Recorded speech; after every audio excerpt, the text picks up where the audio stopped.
artículo de Hayes, de la importancia de ser empírico?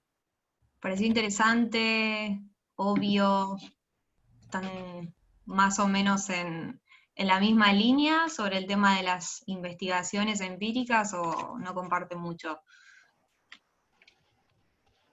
Yo coincidí en varias cuestiones y en algunas críticas, sin conocer mucho de fondo, solamente lo que vimos el año pasado y lo que estamos viendo hasta ahora. Bueno, tenía varias críticas y en algunas compartí. Sí, Luis, leí tu trabajo. Sí, bien. ¿Los demás? No veo a nadie, veo a Teito Aguilar nada más, desaparecieron. Hola. Bueno, si están y quieren aparecer, genial. Si no, bueno, Larisa, no, hola.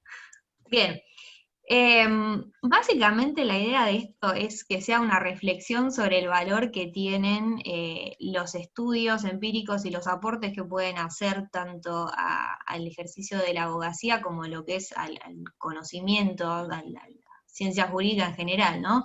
Y que sirva eventualmente de motivación o de incentivo para que ustedes el día de mañana, si les interesa, a partir de esta tesis que tienen que hacer, si les interesa seguir en su carrera como investigadores, que sirva de motivación. Bueno, y básicamente los temas que trata Hayes en el artículo tienen que ver con las razones de por qué hay una escasa producción o la producción de estudios empíricos en el ámbito jurídico es baja, ¿no? Y bueno, él después analiza un estudio en particular, que bueno, eso lo omitimos de la traducción, pero bueno, el que esté interesado en leerlo, se lo pasamos. Y bueno, como habrán leído, son varias las razones por las cuales hay una escasa producción de estudios empíricos. En primer lugar, no sé qué me pueden decir de lo que se acuerden sobre el tema de la falta de capacitación en la metodología. O sea, de manera general, en las universidades no suele ofrecerse formación en lo que es metodología específicamente. Digo excepciones y de manera general porque ustedes sí tienen en las privadas, por este requisito que tienen de presentar la tesis o tesina al final de la carrera, tienen materias de metodología. Yo también tuve un par, no en derecho, pero bueno, en traducción, pero sí tienen una idea, una primera aproximación de lo que es la metodología de la investigación y cómo se lleva a cabo más o menos toda la labor para culminar en una tesis. Pero en lo que son, bueno, por ejemplo, en la UBA, en el tramo, digamos, de formación común, no tenemos ninguna materia, por ejemplo, de lo que es la investigación jurídica, mucho menos empírica. Hay, pero de manera optativa. Y bueno, lo que dice Hayes es que muchos docentes o muchos abogados graduados son un poco reacios a producir este tipo de investigaciones empíricas justamente porque no se sienten seguros con el conocimiento que tienen en lo que es la metodología, ¿no? En el tema de tener técnicas para recolectar datos, definir variables, procesar y generar datos empíricos. Ese es uno de los motivos que él reconoce como causa de la escasa producción de estudios jurídicos empíricos. Otras de las razones tiene que ver con este carácter complementario, si se quiere, de lo que es la formación en investigación, de una perspectiva de lo que son los planes de estudio, relacionado con lo que les decía recién, ¿no? En general, y no solo en Argentina, porque si ustedes ven en el estudio, esto él lo releva en cuanto a Estados Unidos. No se nos forma a nosotros como investigadores jurídicos, sino que se nos forma para ser abogados, para el ejercicio de la abogacía, pero no para la investigación, más allá de que puedan haber algunas materias o cursos orientados a lo que es la metodología y la investigación jurídica, pero como objetivo de la carrera o del plan de estudio no está formarnos como investigadores, esto es una realidad.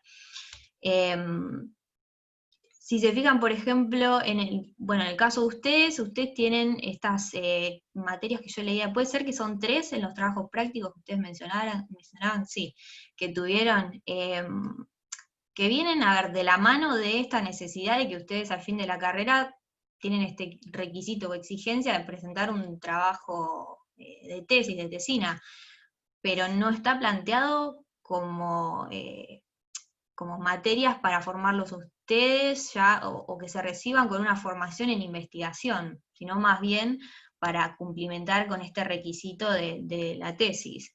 Obviamente ya es un montón, teniendo en cuenta que en otras universidades esto no ocurre, ¿no? Como primera aproximación para una futura labor de investigación. Y otra cuestión también relacionada a lo que es la formación o los planes de estudio tiene que ver con el material pedagógico. Algo que ustedes mencionaban y que se repetía en todos los trabajos que leí fue el tema de que no se usan estudios empíricos como material pedagógico, como material de estudio, ¿sí? El tema de que hay una gran dependencia en ciertos, y ahí se agota, ¿no? En ciertos materiales pedagógicos como son los estudios doctrinarios, los manuales, los tratados, la jurisprudencia, y no se sale de ahí, ¿no? Entonces parecería como que está todo orientado a disminuir o a no prestarle la suficiente atención o darle un lugar de importancia a lo que son los estudios y las investigaciones empíricas, tanto desde el punto de vista de la inclusión de cursos y materias, como desde el material que se usa a la hora de dar clase. Si bien, como les había dicho el profesor en otras clases, obviamente en los primeros años en lo que son las materias troncales comunes en todas las facultades tiene que haber un presupuesto mínimo de conocimientos básicos que obviamente los vamos construyendo a partir de lo que son los materiales teóricos y doctrinarios. Pero tampoco es que en los últimos años o en la parte más avanzada de la carrera se incluye estos materiales que abordan la perspectiva jurídica, pero desde la realidad. Y eso también, ¿no? Suma a que no se tenga en cuenta el valor que tiene los aportes de los estudios jurídicos empíricos. Bien, otra de las causas o de las razones que Hayes enumera como causante de la poca producción que hay de estudios jurídicos son que no hay muchos incentivos. No hay muchos incentivos para los docentes, para los graduados, en términos, primero, financieros, económicos. Si bien hay becas, habrán visto seguramente o escuchado hablar de distintas becas de investigación, no es sencillo primero aplicar, no es sencillo conseguir financiamiento. Si bien hay, por ejemplo, están los proyectos UBA, Ciencia y Técnica, no sé si estará el profesor por ahí, que él tuvo varios y no es para nada sencillo, ¿no? Todo lo que es lo procedimental para acceder y que se consiga financiamiento. Y después hay otra cuestión que está asociada más que nada al prestigio. Ustedes me dirán, si yo les pregunto, ¿con qué asocian o con qué tipo de producción de literatura jurídica asocian a un abogado prestigioso? ¿Un abogado prestigioso qué tipo de literatura produce? Teórica. Teórica, claro. Uno está acostumbrado a ver que el abogado prestigioso es el que saca un tratado de, no sé, de derecho civil, de familia. Está acostumbrado a ver que el abogado prestigioso tiene una lista larga de textos doctrinales y de manuales. Lo que implica también digamos, una preferencia por ese tipo de literatura jurídica por sobre los estudios empíricos. No asociaríamos a un abogado o un académico prestigioso con los estudios empíricos. Simplemente no se da así en la práctica, en la realidad. ¿Vengo bien hasta ahora? ¿Me van siguiendo? ¿Estoy siendo clara? ¿Sí? Bueno. Sí, Mica. Genial.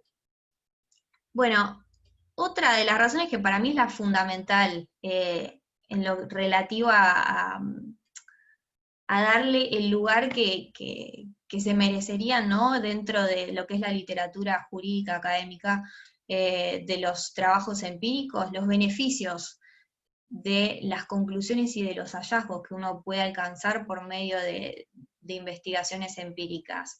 Este, Piensen, por ejemplo, en la aplicación a lo que es el ejercicio de la profesión, ¿no?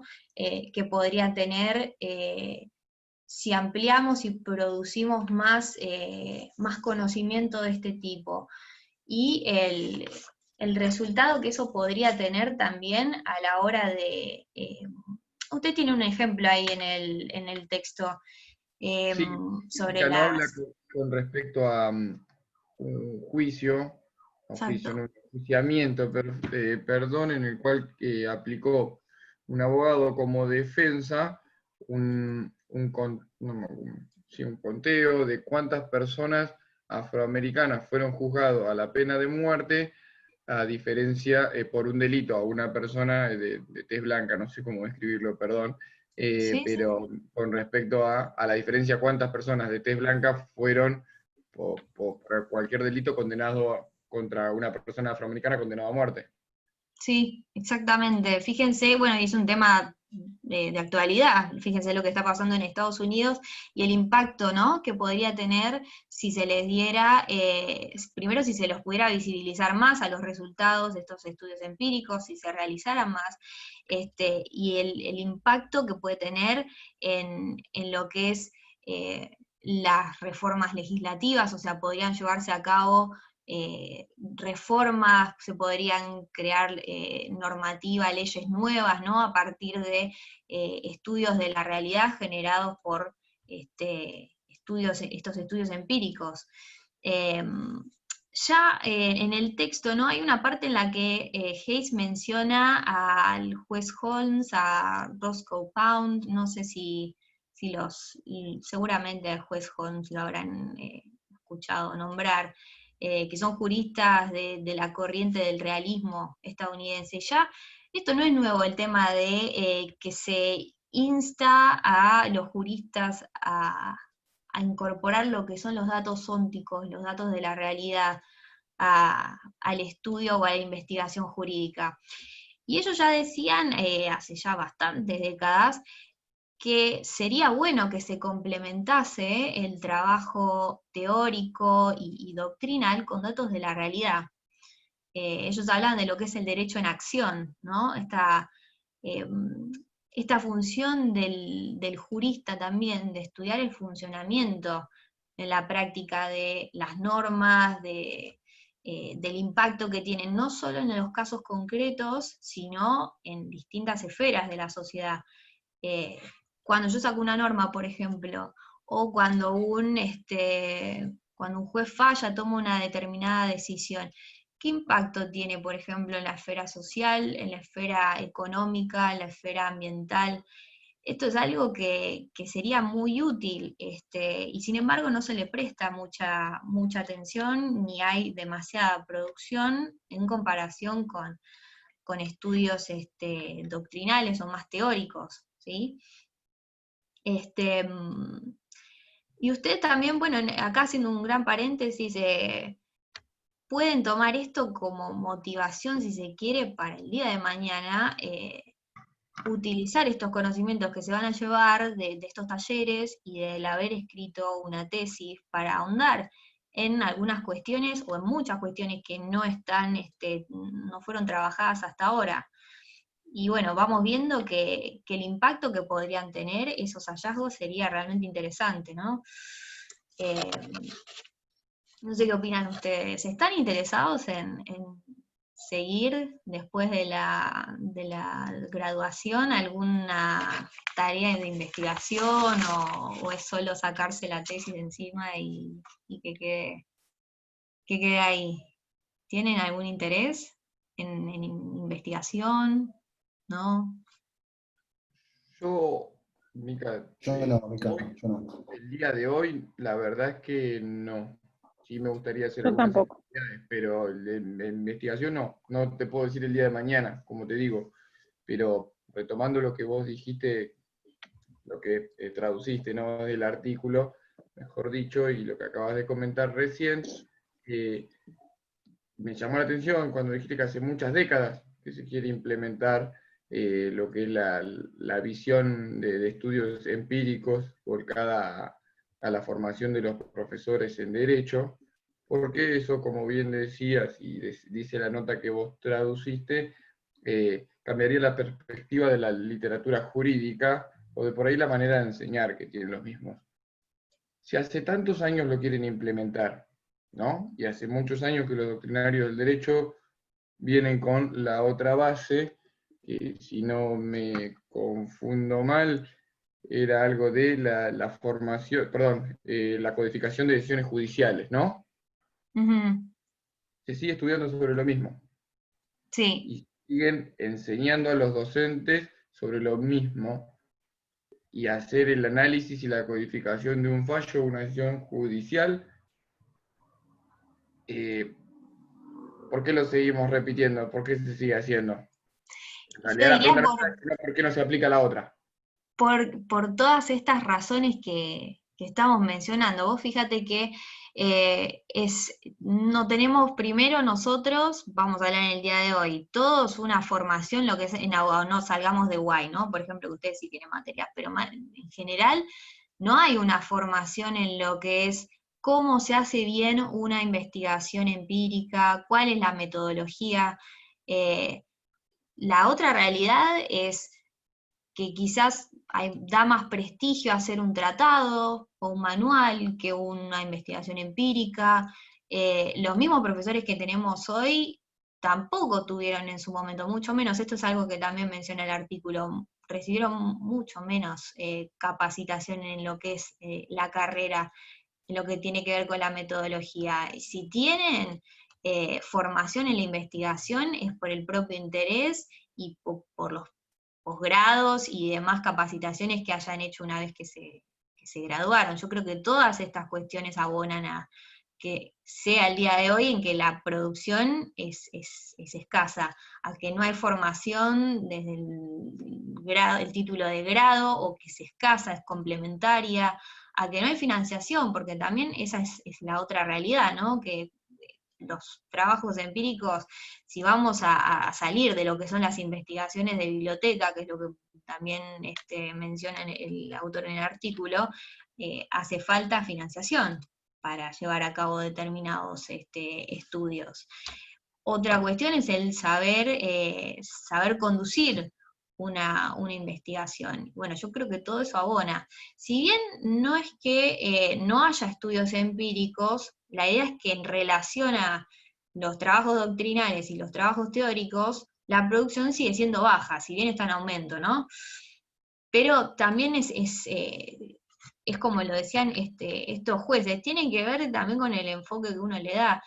El realismo jurídico, básicamente, en palabras por ahí de Pound y de Holmes, que era ver el derecho en acción, tenían como este interés por ver qué sucede en la realidad, pero eso no se replica en no sucede así en todos los juristas. Por eso es que hay también tanto estudio desde lo normativo y desde lo valorativo del derecho. No sé si estás de acuerdo, Pedro, en ese sentido. Lo que sí no es que no estoy de acuerdo, no estoy en conocimiento, como vos haces referencia a la inversión o la parte pecuniaria de lo que, la diferencia, ¿no?, entre lo que saldría un estudio por fuera de la biblioteca, como lo denomina, vamos a llamarlo la zona de confort, ¿no?, como lo denomina la nota, y lo que sale realmente, porque convengamos que no es de onda, ¿no? La formación que tienen los docentes. Para el profesor que ha hecho alguna maestría, calculo que sabrá, las instituciones no son gratis, se tienen que hacer, el sueldo del docente que forma al docente también se paga, por ende no es que estoy en desacuerdo, pero no sé qué tan cierto es que lo costoso que puede llegar a ser uno del otro, ¿no? En esa Sí. parte por ahí. A ver, costo sí, costo también no solo en términos monetarios, tiempo, ¿no? Esto también lo menciona el artículo, esfuerzo, tiempo, ¿no? Que lleva a que sea quizás más fácil sentarse a escribir una teoría propia, una opinión propia, o comentar un fallo desde, como decías vos, la comodidad de una biblioteca o de nuestra propia casa, ¿no? En ese sentido. Pero bueno, la tendencia es que, y lo que estuve leyendo yo también, es que van aumentando muy escasamente en comparación con lo que es la producción de material o de literatura teórica o doctrinal, pero se le va dando con el paso del tiempo más entidad a los estudios empíricos. ¿Sí? ¿Vas a Sí. decir algo, Mica. Pedro? Sí. No, Amago. Guillermo, te pregunto. Sí. Si bien yo estoy de acuerdo, bueno, que se incluya más sobre esto, es un tema que me gusta, se podría incluir en materias, no sé, en problemática del mundo actual, o en pensamiento científico, en informática. Hay infinidad de materias en las que podrían llegar a incluirlo. ¿Por qué sería necesario incluirlo, este tema, por sobre otros? No sé, como la comunicación en el derecho, la psicología en el derecho. ¿Por qué este es un tema que es necesario que esté? Bien, Y no se siga como siempre.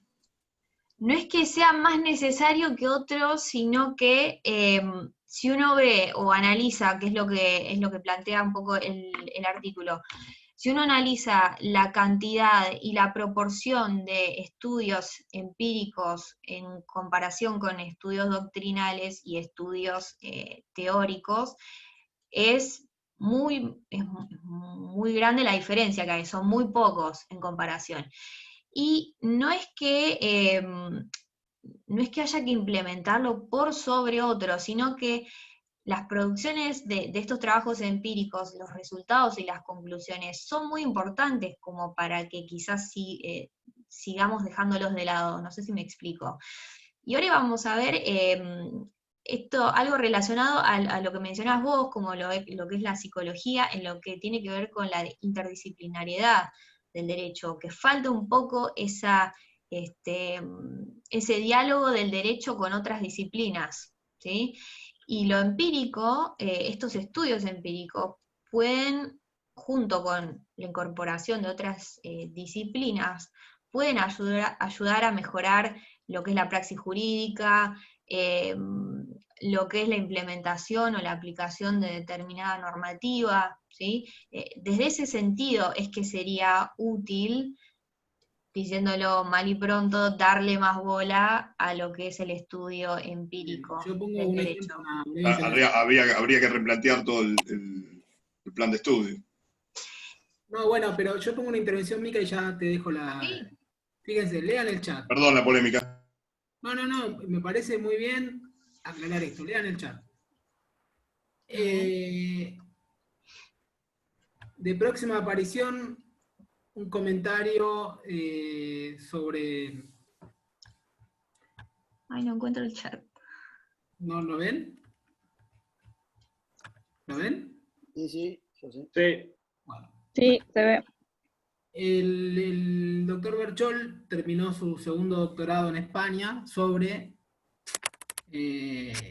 un trabajo comparado que trata sobre el Tribunal Constitucional de España a través del control de constitucionalidad, el rol desempeñado por el tribunal en el sistema político institucional español.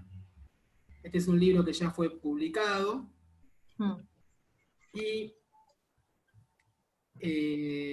próximamente en la revista iberoamericana de Justicia Constitucional va a salir una reseña del libro que el Berchol me encargó a mí. Entonces, esto lo escribí yo, comentando su libro, sobre la necesidad de estos estudios, porque, por ejemplo, las variables que él analiza sobre la performance, sobre cómo se desempeñan los magistrados del Tribunal Constitucional Español, características técnicas, procedencia regional, género, filiación ideológica, jamás podrían ser relevantes si solo nos mantenemos en un estricto juicio de legalidad. ¿Qué quiero decir con esto? Si nosotros tenemos una visión dogmática de que no importa la procedencia regional, no importa las cualidades y características personales de cada juez, lo que importa es que falle conforme a derecho o que falle conforme a un análisis constitucional, estrictamente constitucional, donde se evalúen principios y garantías constitucionales en juego, se realice la ponderación de derechos, en fin, que se haga un estricto análisis jurídico despojado de todo tipo de cuestiones ajenas a lo estrictamente jurídico. No importa si somos blancos, si somos negros, si somos hombres, si somos mujeres, si somos ricos, si somos pobres, si somos de izquierda, si somos de derecha. Esa es una visión dogmática, ajena a lo que es la realidad, la mirada sociológica, porque efectivamente hay diferencias ideológicas, hay diferencias según la procedencia regional, sobre cómo se leen determinadas cuestiones, cómo se pronuncian los magistrados sobre determinadas cuestiones. O sea, que son categorías que solamente son relevantes si nosotros tenemos esa mirada sociológica. Ahora, claramente, a lo que le interesa a Berchol en su trabajo es analizar datos sobre, bueno, la producción del Tribunal Constitucional Español en clave comparada con Argentina y con Canadá. Fíjense, acá les pongo otro parrafito. En virtud de que se está generando un conocimiento novedoso. Ahí tienen. El segundo. 72 cuadros estadísticos a los que se agregan 18 gráficos explicativos con análisis desagregado. Siendo que el conocimiento como tal debe ser falseable y susceptible de refutación, y a fin de que la doctrina especializada pueda tener a su alcance los materiales e insumos por los que se llegan a las conclusiones, hipótesis y datos estadísticos generados. Es decir, se observa de manera objetiva y rigurosa cómo funciona una institución a lo largo de un determinado periodo de tiempo. Y en base a esa observación se realizan conclusiones, se generan hipótesis. Lo que es falseable quiere decir puede ser comprobable por todos, hacia el acceso a la información pública y al conocimiento objetivo y sistemático, no de un fallo o dos que a mí me parecen relevantes, sino sistemático, en una secuencia de tiempo, como una suerte de electrocardiograma, que va midiendo justamente las pulsaciones, lo que va produciendo ese tribunal.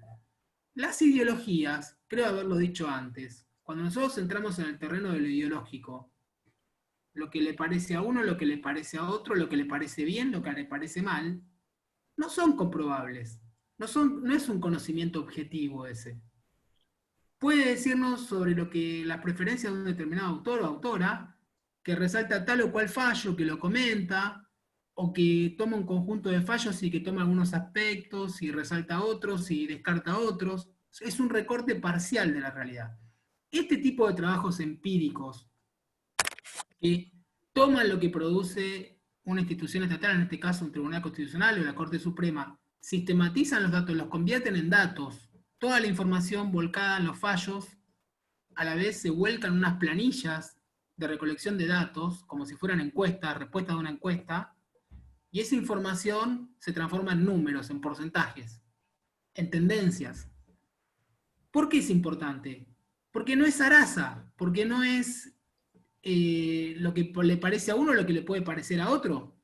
Es importante porque esa información es objetiva, no habla de la tendencia ideológica del autor, y además a partir de esa información es que se deben hacer análisis, lo que Berchol llama análisis desagregados, o sea, opiniones y perspectivas, siempre a partir de datos objetivos, que son estos. Si no, es como si ustedes fueran a una consulta médica y les hacen un diagnóstico a ojo, como era en la época, digamos, en las épocas en donde la medicina no estaba tan especializada y no existía toda la aparatología que tenemos hoy. El diagnóstico a ojo, bueno. ¿Y cómo funciona la Corte Suprema? ¿Cuáles son las fortalezas y cuáles son sus debilidades?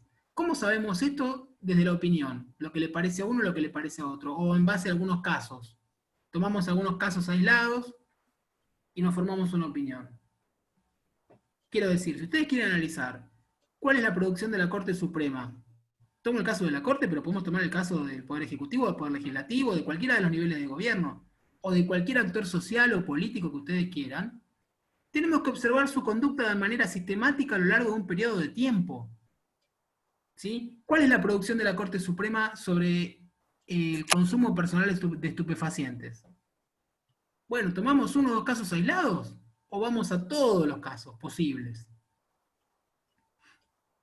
Y ahí sí analizamos si los fallos fueron unánimes o no, cuáles fueron los argumentos más esgrimidos, en qué contexto político, social, todo lo que ustedes quieran, pero primero necesitamos ver la secuencia objetiva.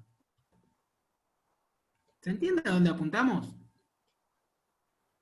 ¿Por qué son importantes estos estudios? Porque nos dan un diagnóstico objetivo sobre cómo funciona una institución, y a partir del cual podemos detectar fortalezas, debilidades, opinar sobre justamente determinada jurisprudencia puntualmente. Podemos ver, por ejemplo, si yo estoy estudiando el tema con Mica, que es parte del equipo, el tema de las audiencias públicas.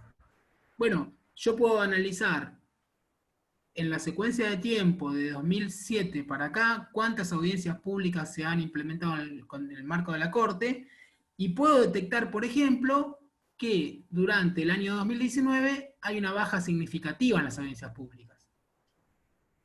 Hay 2 audiencias públicas, por ejemplo. A partir de ese dato objetivo, yo puedo empezar a indagar un poco más. ¿Qué pasó ahí? ¿No?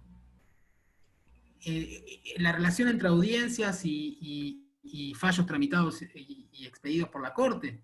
Efectivamente, la Corte se ha vuelto más selectiva, porque las audiencias son las que tratan casos de trascendencia institucional en términos de la propia Corte.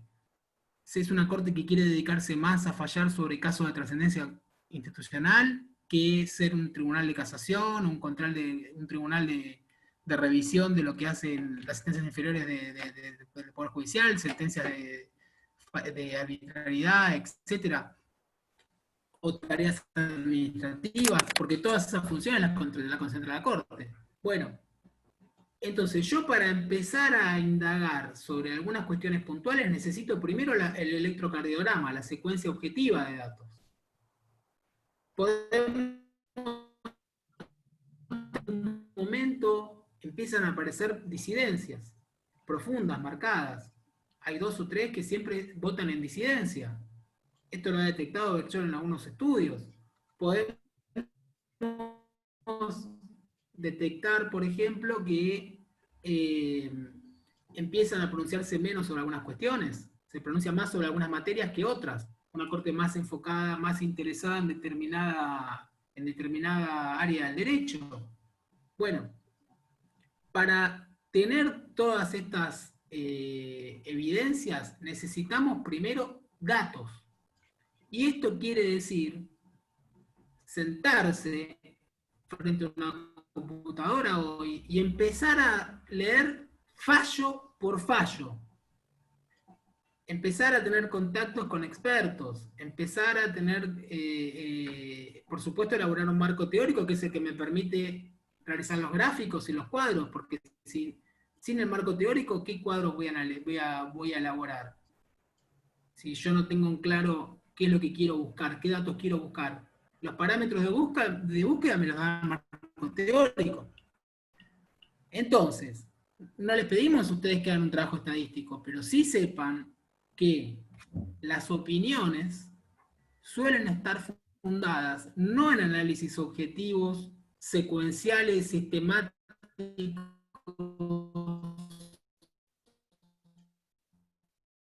comprobables por otros. En algunos casos, en la opinión del propio autor o autora, y esto es lo que está faltando y por eso el énfasis, ¿no? Este texto que tradujo Micaela es el texto de presentación de los cursos empírico-cuantitativos de la Universidad de Harvard. Este texto es lo que se está dando hoy. Es un texto antiguo, pero es el texto de referencia. Queremos que ustedes sepan que existe toda esta área del conocimiento que se dedica no tanto a recabar opiniones, no tanto a querer dar mi opinión, mi impresión, o ver lo que dice tal o cual autoridad, sino a sistemáticamente analizar comportamientos en el tiempo, no un fallo, 2 o 3. Pero para eso se requiere tiempo, se requiere financiamiento. Yo recuerdo que Berchol siempre cuenta que cuando él obtuvo su... Sí, bueno, por supuesto. Cuando obtuvo su primer beca para hacer su primer doctorado en la UBA, por supuesto no existía internet, y se pasaba días y días y días internado ahí en la biblioteca de la facultad, leyendo los tomos de la ley, la colección de fallos de la Corte de la Ley, página por página. Entonces de cada fallo sacás materia, patrimonial, disidencia, sí o no, la resolución, constitucionalidad y constitucional. ¿Cuáles fueron los artículos que fueron cuestionados? ¿Se entiende? ¿Cómo estaba conformada la Corte? Ese es un trabajo chino. Por eso, una de las cuestiones que señala el texto, es que justamente estos trabajos son trabajosos. Son trabajosos, llevan mucho tiempo, y son la base fundamental para luego poder opinar tal o cual cuestión. Bueno, siguen con Mica, pero Perfecto. ahí les... Sí. Que también se podría utilizar, no sé, a ver, en casos, salió ahora la resolución de que se puede notificar por WhatsApp, y se toma esa resolución sin antes hacer un análisis exhaustivo de datos de cuánta gente tiene acceso a la tecnología, cuánta gente tiene acceso a la conectividad, y también se podría utilizar mirando para adelante, más que analizando para atrás. Es decir, bueno, vamos a sacar esta resolución analizando todos estos datos, a ver si conviene aplicarla o no. También, o antes de aplicarla, hacer un relevamiento para después, a la hora de implementarla, tratar de subsanar las debilidades o las carencias que puede tener determinada la población a la que va destinada la medida. Justamente esto es lo que está escaseando en Argentina, y yo creo que es porque en muchos casos las profesoras y los profesores no somos de tiempo completo, lidiamos con nuestra vida profesional y con nuestras penurias económicas día a día. En otras universidades del mundo sí son, sobre todo del ámbito anglosajón, son de tiempo completo, tienen sus oficinas y buenos sueldos, tienen financiamiento y tienen todo el tiempo del mundo, justamente, y todas las comodidades para hacer este tipo de trabajos. Es un tema que tiene que ver más que nada con el tiempo. Difícilmente alguien que haga procuración o que se dedique a su profesión y trate de ganarle horas a su día para dedicarse a lo académico, tenga tiempo para realizar esta tarea. Por ejemplo, Berchol, para este segundo doctorado de España, se la pasó viajando y se la pasó, digamos, con 3 o 4 becas de investigación, 3 o 4 meses, él y toda su familia. Bueno, él tiene la posibilidad, tiene el tiempo y tiene las ganas, y tiene los recursos de las becas, más algo que él también pueda tener, pero lo cierto es que no es para todo el mundo esto. O sea, a nosotros en Latinoamérica nos cuesta mucho más. Es mucho más fácil hacer algún comentario, tomando como referencia algún caso, algún fallo, quizás algún fallo desde el cual la persona que escribe fue protagonista, o fue juez, o fue parte del proceso, relacionar algunas 2 o 3 cuestiones con alguna doctrina, y algún marco histórico, y fin de la historia. No mucho más que eso. Ahora, a mí también me costaría mucho hacer este tipo de análisis, porque les estoy diciendo, hay que sentarse frente a la computadora. Supongamos, Mica, que nosotros queremos hacer esto con la Corte Suprema de Estados Unidos, aprovechando tu expertise. Bueno, de hecho, vos contale a los chicos que vos estás trabajando con Berchol traduciendo fallos. ¿De dónde? ¿De Canadá? Sí, y doctrina también del Tribunal Constitucional Alemán, sí, Bueno, un poco de todo hay. un poco de todo, pero esto es muy trabajoso también El tratar de fichaje, disolver. ¿no? Es lo que el fichaje, lo que hacemos con él, sí. Bueno, esto lleva mucho tiempo, ganas, voluntad, y no siempre en Argentina esto tiene como contraprestación una remuneración. O sea, nosotros o por lo menos en mi caso, yo estoy, digamos, desde hace años trabajando gratis por vocación, y después llega el momento donde uno presenta su propio proyecto, pero esta es una tarea vocacional. Entonces, lo que queremos decirle, para dejarlo con Mica, es que no es que es este el único camino posible, esto está claro, hay otros caminos posibles, por supuesto que los hay. Pero para hablar en serio sobre cómo funcionan los poderes del Estado, cómo funcionan las instituciones, cómo funcionan las agencias estatales, no hay otro camino más que este. Si no, hablamos desde lo parcial y desde la opinión. Entonces sería bueno que ustedes en sus trabajos incorporen alguna mirada, aunque sea de algún periodo de gobierno, a ver cómo funcionó algún área del Estado que se relaciona con sus temáticas, con datos. En muchos casos ya hay datos que el propio Estado nos brinda. ¿Sí? ¿Se entiende? Para elaborar conclusiones que sean más firmes, más sustentables. Pueden ser datos oficiales que también puedan ser complementados con datos no oficiales, en algunos casos hay contradicciones. En el tema del coronavirus, y cierro con esto, ¿a ustedes les parece que se puede hablar de coronavirus en Argentina sin datos? Nosotros ustedes como estudiantes de Derecho, nosotros como juristas, podemos hablar sobre tal o cual política, o lo que me parece o lo que me deja de parecer, si yo primero no sé esto que expone el presidente en sus conferencias y que luego otros lo contraponen otros datos. Pero lo cierto es que a mí me pareció un gran acierto. En vez de hablar desde el me parece o no me parece, el presidente lo que hizo fue manejar datos. ¿Se acuerdan que se los pasé por WhatsApp? Hablemos de datos. ¿Cuántos casos? ¿En qué regiones? ¿Cuál es la población más afectada? Hombres, mujeres, edades, cómo funciona el sistema de sanidad. Entonces, en base a esos datos objetivos, nosotros podemos llegar a sacar alguna conclusión. ¿Yo cómo puedo decir si el Estado está actuando bien o mal en el ámbito metropolitano si no tengo los datos? Yo digo, bueno, el 60% de los casos están concentrados en el conurbano.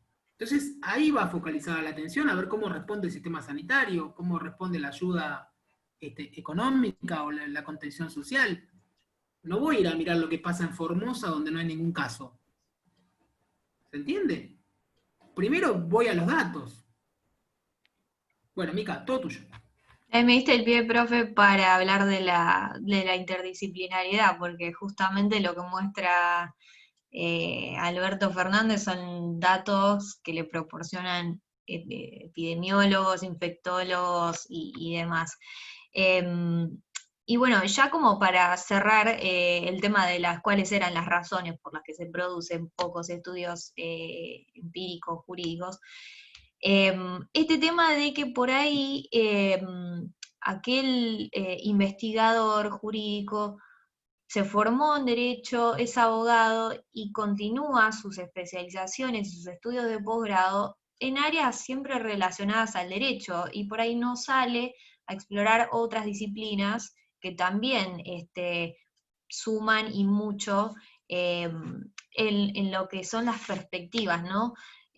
Un posgrado o algún máster o especialización, por ejemplo, como decía, creo que era Guillermo o Adrián, no recuerdo bien, en psicología, todo eso vinculado con lo que es el estudio empírico y conectado al derecho, puede producir resultados de investigación realmente interesantes, ¿no? Y lo mismo con el tema de la interdisciplinariedad, no tanto desde la formación, sino desde la consulta.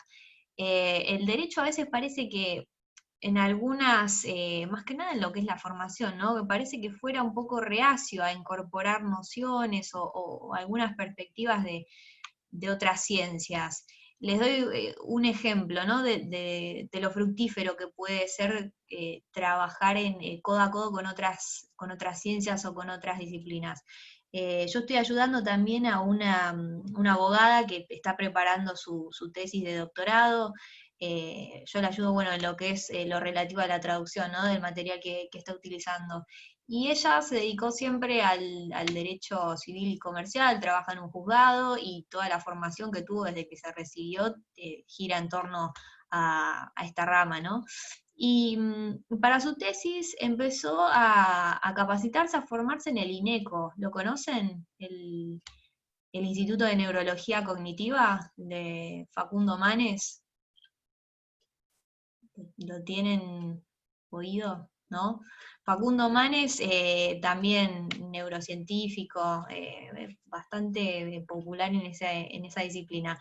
A lo que voy es, para su tesis, ella está estudiando la relación entre la psicología y la neurociencia con los testimonios, ¿no? Con la prueba testimonial. Y para eso veo, y me pareció interesante traerlo, lo productivo que puede ser el diálogo con otras ciencias, con otras disciplinas. En este caso, bueno, el de ella es la psicología y la neurociencia.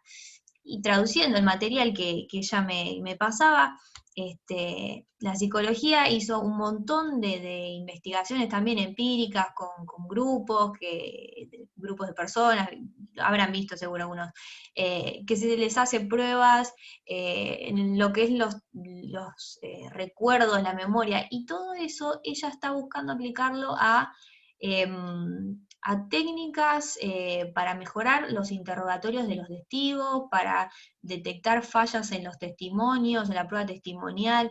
Es decir, es un ejemplo, ¿no? para ver el valor que puede tener el diálogo con otras ciencias en lo que es la investigación jurídica, ¿no? Empírica, siempre volviendo a lo mismo. Y bueno, y también en relación a lo que comentaban ustedes, yo les puse acá algunos, bueno, acá consecuencias de esta escasez, de esta falta de estudios, que es un poco lo que me mencionaba el profesor, ¿no?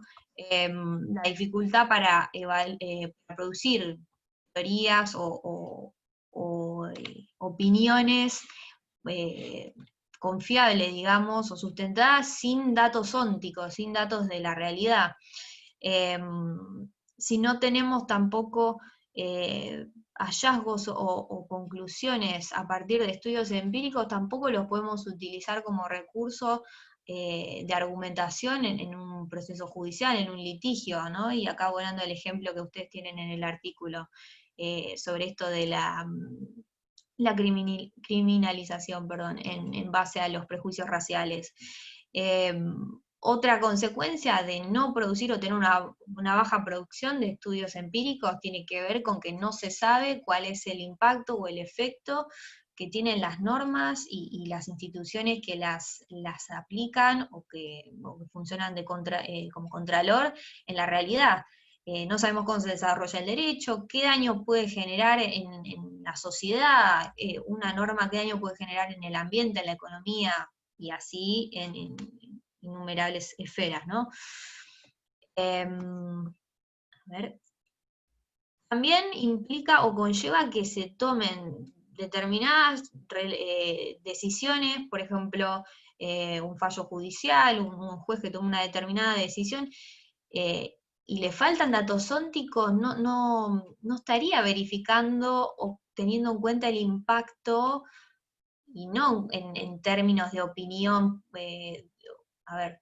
opinión pública o lo que podría generar su decisión, sino lo que realmente, el impacto en la realidad, en la práctica que una decisión, un fallo judicial puede tener, ¿no? Si no producimos ningún tipo de evidencia sobre esto. Voy a otro Y- ejemplo, Mica, sí, relacionado con esto, breve. Resulta ser que en el contexto del fallo Bustos, recuerdan ustedes que es el fallo que termina avalando el corralito y la especificación. Decir corralito y especificación ya parece, ¿no? Hablar, es como hablar de la conquista del desierto, ¿no? O sea, es otro universo, otro mundo. Bueno, pero no fue hace tantos años, cuando la Corte Suprema termina avalando esta cuestión, Zaffaroni votó por la mayoría, pero, o sea, votó a favor de la constitucionalidad, pero bajo la fórmula por su voto. Como ustedes saben, el por su voto puede llegar a encubrir disidencias, ¿no? Disidencias profundas. No quiso votar en contra, pero votó con sus particularidades. ¿Qué hizo él? Lo primero que hizo fue pedir un informe al Banco Central para ver cuántas personas tenían su plata en el corralito y cuáles eran los montos. O sea, por qué cantidad de plata tenían sus depósitos atrapados en el corralito. Entonces, en base a ese dato, previendo esto que decía Micaela, bueno, cuál va a ser el impacto de la sentencia, él estableció un límite. Para los que tenían menos de $100.000, algo así, lo estoy diciendo de memoria, pero de 100.000 para abajo correspondía darles 1 a 1. De 100.000 para arriba había una fórmula en base a la cual se especificaba.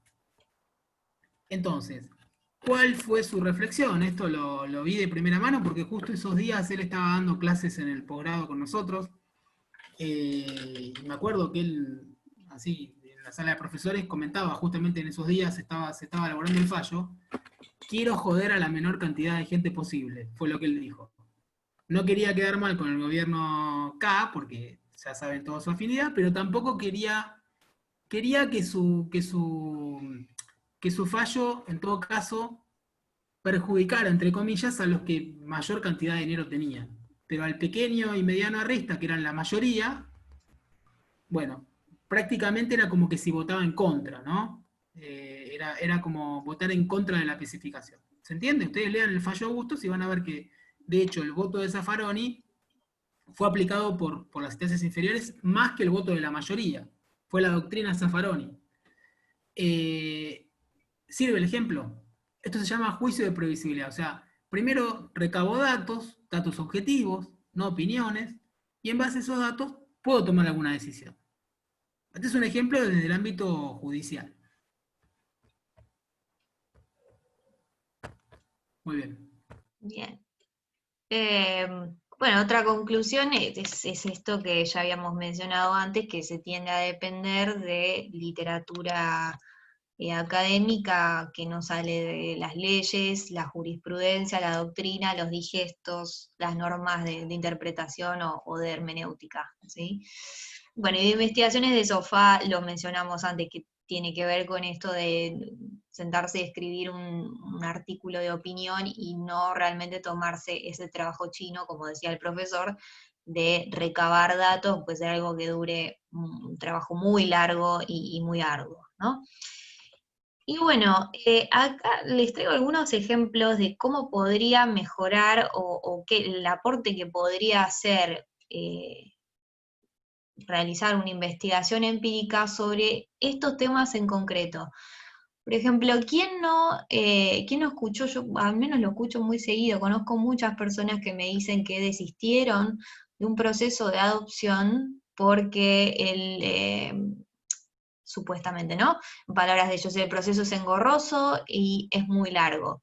Imagínense el aporte que podría hacerse si a partir de datos de la realidad, se verificara dónde, si es que hay una falla, de dónde proviene, si es algo relativo a lo procedimental, si tiene que ver con no sé, las pretensiones de los adoptantes, es decir, tener una conclusión fundada a partir de datos objetivos, de datos obtenidos del estudio de qué es lo que está sucediendo, por ejemplo, en materia civil con el proceso de adopción. Otra área que se podría estudiar, por ejemplo, no en nuestro país, pero por ejemplo en Estados Unidos, como ya lo comentamos antes, este estudio sobre las tasas de error en la aplicación de la pena de muerte, el tema del prejuicio racial, ¿no? El impacto que puede tener nada más ni nada menos que la vida de muchas personas cuando se advierte a través de resultados de estudios empíricos que por el mismo delito una persona de color tiene más tendencia o es más proclive a que se le aplique la pena de muerte que una persona blanca. Lo mismo puede analizarse, por ejemplo, en cuanto a la criminalización y a la condena de los delitos de cuello blanco, esto que tiene que ver con corrupción, delitos de lavado de activos, frente a delitos de poca monta como delitos de hurto, robo, ¿sí? Esto es algo que también puede analizarse a partir de datos de la realidad. Un área también interesante, por ejemplo, sería estudiar qué tanto influye el conocimiento que puedan tener o no, por ejemplo, los empresarios del derecho contractual. ¿Qué impacto tiene eso en lo que es la gestión a la hora de tomar decisiones? ¿Sí? Son áreas que pueden explorarse desde el punto de vista de investigaciones empíricas. Y este último punto que les pongo acá, lo puse de ejemplo porque lo trata el profesor en su tesis doctoral, en el libro sobre participación política en Argentina, en el que él trabaja con el correlato empírico justamente que tienen determinadas herramientas, bueno, en este caso, consagradas constitucionalmente para la participación, porque se implementaron, se consagraron un montón de mecanismos destinados a ampliar la participación política de la ciudadanía, pero en la práctica, en su trabajo, ¿no? Se advierte que la implementación, el nivel de implementación de, por ejemplo, la consulta popular es muy bajo. Y esto, si no se lo releva mediante estudios empíricos, uno se queda por ahí con la norma o con lo abstracto, de decir, sí, tenemos muchas herramientas participativas como las iniciativas populares, las consultas populares, pero en la realidad, ¿qué nivel de aplicación tienen? ¿Cuáles son los digamos, los obstáculos que pueden existir a la hora de implementarse? ¿Cuántas consultas populares hubo desde que se las consagraron constitucionalmente? ¿A qué se debe? De un nivel bajo, obviamente. Pero esto puede ser fruto de estudios empíricos, ¿no? Estos resultados. Y son realmente interesantes y hacen a lo que es el derecho en acción y hacen también a comprender cómo impactan las normas en la realidad. Y para terminar, siempre que les hablamos de Bertolt, que es este profesor que tiene una producción vasta realmente de trabajos empíricos, y este es un ejemplo muy breve que tomo del libro que él usa en su cátedra de teoría del Estado, que es súper interesante, porque a diferencia de lo que se ve en otras cátedras, que también tiene que ver con esto de los materiales pedagógicos, doctrinarios y teóricos, él tiene muchos estudios de este tipo, y uno de ellos es el tema de la producción de DNU, de decretos de necesidad de urgencia, en contextos de emergencia. Y acá lo tienen, cómo se ha traducido en los hechos la emergencia permanente, la delegación legislativa, en su caso el decisionismo estatal. Esto él lo contesta en base a su opinión o en base a lo que puede llegar a ver en un fallo o en otros artículos doctrinarios. No, él lo que hace es justamente lo que les comentaba el profesor antes, utiliza datos estadísticos, ¿no? Dice algunos datos estadísticos que ejemplifican empíricamente, ¿no? La delegación legislativa en Argentina, su control parlamentario. Es decir, cuando vamos a hablar de, por ejemplo, cuestiones como el hiperpresidencialismo, porque el Poder Ejecutivo tiene mucha producción de decretos. Bueno, a ver qué tan real es eso, cuánto trabaja, digamos, la comisión bicameral en el tratamiento de esos decretos, es decir, y todo eso se comprueba, se pueden obtener conclusiones a partir de datos reales, ¿no? Bueno, acá tienen ejemplos de, por ejemplo, valga la redundancia, año, presidencia, fecha, la cantidad. Mica, Sí, voy a dar un ejemplo y te invito públicamente, así me decís que sí, a que esta a ver. clase siga el lunes que viene. A Sí, pedido del público, ¿qué dicen? sí. Bueno, a Sí, ver, está buena la Bueno, clase. ya terminaba igual, ¿eh? Porque ya No, se no, no, no, termina no, la... no. Esto está buenísimo y yo ahora voy a dar algunos datos al respecto y ya cerramos hoy y la vamos a enganchar a Mica para la que viene. ¿Te animás, Mica? Un ratito. Profe, Bueno, si quiere que se descansando y siga hablando Mica, no hay problema. esa, vamos. Bueno, sí, claramente, sí, Un chiste, sí, profe, ella un va a ser chiste. mucho mejor profesora de lo que puedo ser yo. Se lo No, van a ver en por unos años. favor. Por razón. No, no Bueno, se ponga lo celoso, mismo profe, por Que favor. Alan hoy se hizo la rata, pero Alan también es brillante. Bueno, Sí, sí. doy un par de Se datos complementan. y me voy, nos vamos, que tiene que ver con esta cuestión de la actividad de la Comisión Bicameral Permanente. Bueno, fíjense.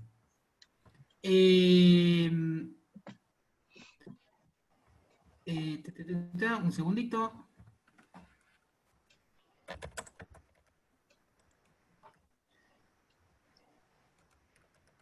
Datos, ¿eh? Datos. Dejo de compartir pantalla, profe. Así. Así ya seguimos la que viene. Datos que tienen que ver con datos actuales, ¿sí? Estoy buscando, pues no recuerdo bien dónde lo tengo, pero ya les...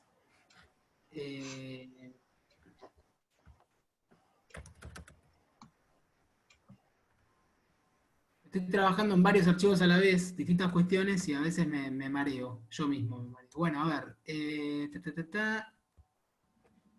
creo que está en este archivo. Fíjense.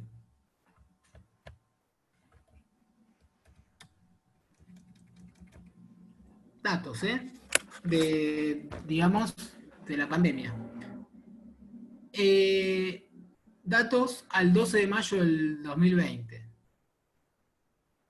Entre las medidas que adoptó el Estado argentino para hacer frente a la pandemia se cuentan 23 decretos de necesidad de urgencia.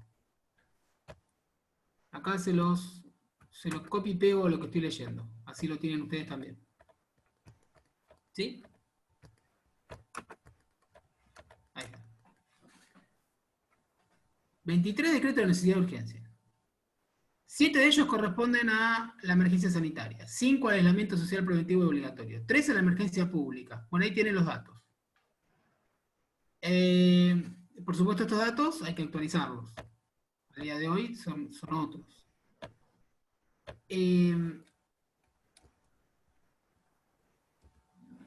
La Constitución Nacional dio rango constitucional a la Constitución del 94, a los decretos de necesidad de urgencia, a los decretos delegados, etc. Primer dato.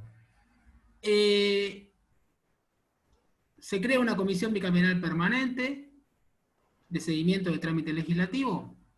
12 años pasados la reforma del 94. En el 2006. Este es un dato. Uno tendrá que preguntarse si la Constitución del 94 establece que, ojo, que el presidente no puede legislar, salvo situaciones de urgencia. Entonces, y esto tiene que ser refrendado por el Congreso, a través, primero, de un dictamen de la Comisión Bicameral. ¿Cómo puede ser que del 94 al 2006 no existía la Comisión Bicameral? En base a ese dato, yo ya tengo una primera pregunta. ¿Se entiende? ¿Por qué se tardó tanto? Esta comisión cumple funciones en un receso, etc. Y ahora vamos a los datos, que estos datos, yo tomé un poco de una exposición de una profesora de la UBA y otro poco de lo que dijo el mismo presidente de la Comisión Bicameral hace unos pocos días, en el marco de una de las sesiones virtuales, mandó estos datos que yo anoté. O sea que son datos de primera mano. En el periodo que comprende la entrada en vigencia de la ley de 2006 hasta fines de 2018, el Congreso sancionó un total de 1.377 leyes formales. Acá les paso los datos. ¿Sí? Ahí lo tienen.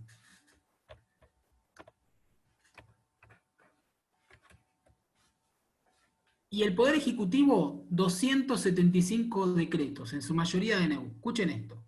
La Comisión Bicameral trató la mayoría de estos decretos, pero solo fueron aprobados por ambas cámaras 46. Es decir, que 215 decretos, esto que vos me habías preguntado, Mica, hace un tiempo, 215 decretos se han mantenido vigentes pese a no haber sido tratados por ambas cámaras. Y este es el dato que aporta el actual presidente Mario Fay de la Comisión Bicameral.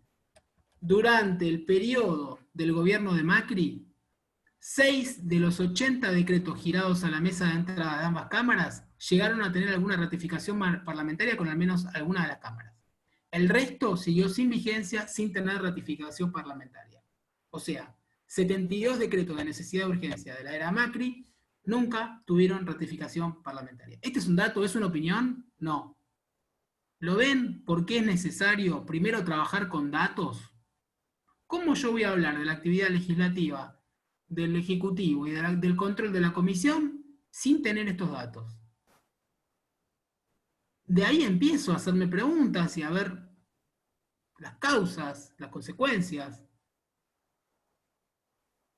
Ahora, estos datos son relativamente fáciles de buscar, bueno, hay que, por eso, en el caso mío, yo justo advertí lo que dijo el presidente, no sé esos datos dónde están, pero hay trabajos que por ejemplo, los primeros datos que les pasé de las leyes y demás, son tomados de un trabajo de Alfonso Santiago, que es un especialista en estas cuestiones, o sea, hay gente que se dedica a investigar estas cuestiones. Porque en muchos casos el Estado no nos da los datos, hay que hacer todo un trabajo de hormiguita de reconstrucción, ¿no? ¿Lo ven? Bueno, esto a colación de lo que decía Micaela. Estos son datos actuales. 72 decretos de necesidad de urgencia durante el último gobierno han tenido vigencia sin ratificación parlamentaria. Entonces, más aún, en muchos casos, este es un dato que no lo tengo ahí, pero lo escuché, en muchos casos, estos 80 decretos de necesidad de urgencia, o sea, la mayoría de estos 80 decretos de necesidad de urgencia tuvieron un dictamen de la Comisión Bicameral. O sea, estos datos no hablan de que la Comisión Bicameral no está trabajando, hablan de que los dictámenes no son tratados luego en las cámaras. ¿Se entiende? O sea, la comisión trabaja, se expide, pero luego tiene que ser ratificado por al menos alguna de las dos cámaras. Otro dato de la realidad. Un decreto de necesidad de urgencia para tener vigencia tiene que ser ratificado por al menos alguna de las dos. Quiere decir que si solamente diputados o senadores ratifica, entra en vigencia. En cambio, una ley para tener vigencia necesita ser, por supuesto, como ustedes saben, ratificada por ambas cámaras, si no la ley si el proyecto no se convierte en ley. Justamente, la actividad más grave en términos de calidad institucional, que es la medida de emergencia, de adoptar un decreto de necesidad de urgencia, ¿por qué requiere solamente una cámara, siendo que una ley formal requiere de las dos cámaras? ¿Me siguen? ¿Por qué un decreto puede estar vigente sin que sea ratificado siquiera? Son preguntas. Siendo que la misma comisión, yo les pasé ayer el video, Mica, de Alfonsín, Alfonsín lo dice, uno de los mentores de la reforma, lo que queremos es atenuar el presidencialismo. Ah, ¿sí? ¿En serio? ¿Ven cómo choca el discurso con los datos? Ah, ¿quieren atenuar el presidencialismo? Bueno, ahí tienen datos. Datos que hacen al procedimiento. No está escrito en la Constitución, hace el procedimiento. Bueno, en fin. Quiero decir con esto, que en muchos casos los discursos, las palabras lindas, que son comentarios a leyes y a propósitos que se quieren con una determinada norma, luego con los datos duros que hacen a cómo se implementa esa norma, cuál es el procedimiento que hay que seguir, hay una contradicción entre lo que se dice y lo que después es la práctica. Los datos están cerca de la práctica, del día a día. Bueno, dicho esto entonces, Mica, te agradezco un montonazo. Si podés te veo mañana tempranito. Y estás comprometida entonces, aunque sea un ratito la clase que viene, cerramos este tema. Dale. Y a no ser que los alumnos y alumnas dispongan otra cosa, quiero que sean demagógicos y que te digan, sí, Micaela, queremos Micaela. No, no. Clase por medio la queremos a Micaela. Bueno. Yo pensé, profe, que usted no venía más, se queda Micaela. Bueno, dale. Así que bueno, gente, ahora voy a pasar lista. Mica, gracias. Totales. Póngame presente, profe. Chao. Chao, Mica, chao. Chao a Gracias. todos. Chao, nos vemos. Perdón, la clase que viene comentamos los trabajos. Bien. Dale, profe. Voy a leer, si Mica pudo leer alguno, y ya les hacemos alguna devolución a ustedes también. Bueno, nos quedamos nosotros. Chao, Mica, gracias. Ujú. Chao.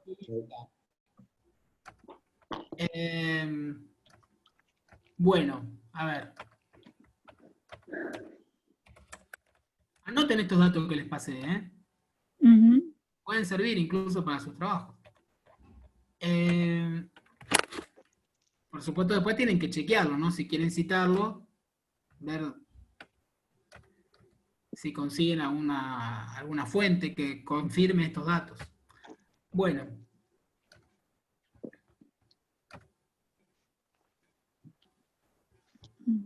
Creo que están todos hoy, ¿no? A ver, rapidito. Teodolina, ¿estás? No, Sí, acá. Teodolina. ¿Estás? Sí, está. Estoy acá. Ah, hola, disculpa, porque se me hizo un lapsus. Ahí está. Ezequiel está, Carrizo estás. Juan Pablo estás, ¿no? Presente, profe. Diego Forcitini está. Sí, presente. Larisa hoy no vino, pobre. Bueno, después le avisan, le pasan la clase. Jeremías Nave está. Sí, presente. Ah, viniste, Larisa. ¿Viste la hora que te mandé ayer el trabajo? Bueno, hoy prácticamente. Yo te hice el chiste porque pensé que ibas a protestar inmediatamente. No, Bueno, estoy más tranquila ahora. Y Fabricio, Penice, estás. Ponce y Rousseau están. Y bueno, gente, que tengan una linda semana. Profesor, Gracias, profe, igualmente. No, profe, Diga. muchas gracias. yo, Castillo Suárez, soy la chica que empezó hoy. Ah, ¿qué te Que pareció la tengo clase? que actualizar ¿Te sirvió la la clase? metodología. No, Me pareció bárbaro, la verdad que le presté mucha atención porque hago un comentario rápido. Yo, mi tesis, estoy investigando fallos de la Cámara en el periodo 2015 y 2019, porque tengo una hipótesis de que en el marco del derecho a la intimidad enfrentado con el derecho de información, los operadores judiciales tienden a otorgar una mayor protección al Bueno, también te comprometo a que esto lo comentes la clase que viene con Mica también y lo Perfecto. charlamos. Si tenés algo escrito también mándalo. No te puedo poner el presentador porque no estás en lista, pero Sí, el día que me por eso pidan- le quería comentar para, bueno, sí, seguramente me van a pedir que pase las asistencias, así que ya estás presente el día de hoy. buenísimo, buenísimo, quería que lo tenga presente. Muchas gracias. Chao, gente, hasta luego. Hasta luego. Chao, chao. No, profe.